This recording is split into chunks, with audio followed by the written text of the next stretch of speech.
Hey, I get it, you're staring at a list of basses and wondering if you're about to splash out on something that will sit in a corner while you keep chasing that perfect tone. You've probably spent a few evenings scrolling through forums and watching endless demo videos, and you still have that nagging feeling, what if I buy the wrong one and waste money? That's the exact spot where the Ibanez Steve Di Giorgio SDGB1 signature 5-string fretless bass comes into play. Link is in the description if you want to check the product details on Amazon.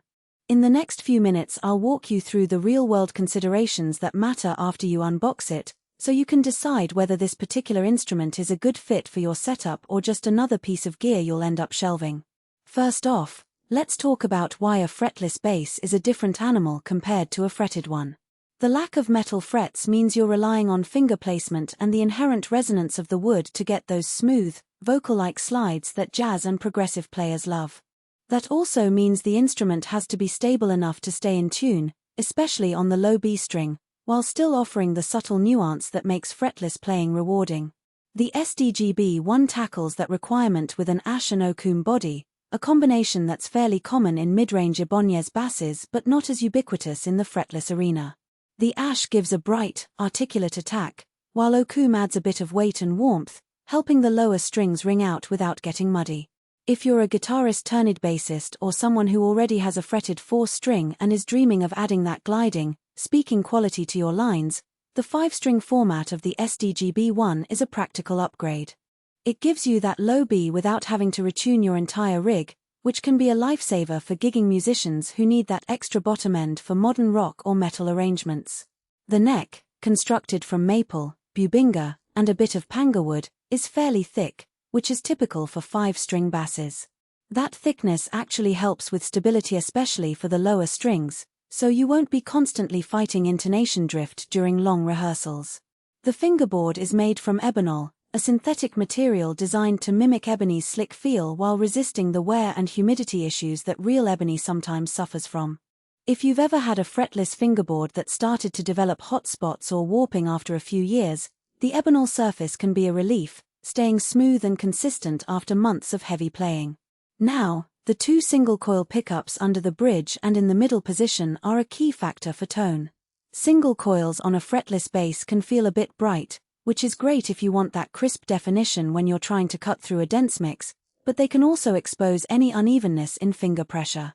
In practice, many players report that the SDGB1's pickups give them a clean, articulate sound that doesn't get lost when you're playing low, ultra-fat notes alongside higher melodic runs.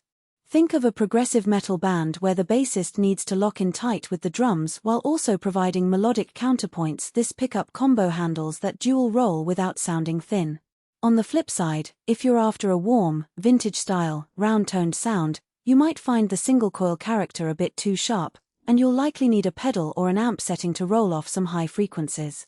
One practical strength that often doesn't get stressed enough is the way the SDGB1's body shape distributes weight.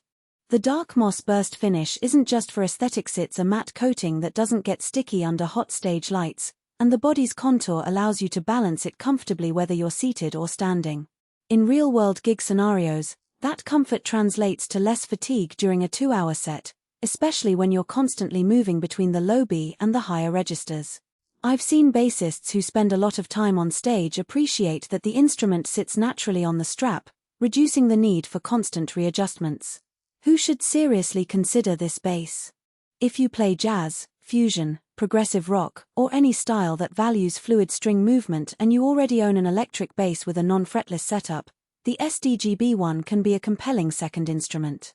Its 5-string layout means you won't have to compromise on low end, and the synthetic Ebonol fingerboard keeps maintenance low for players who don't want to be swapping strings every few weeks.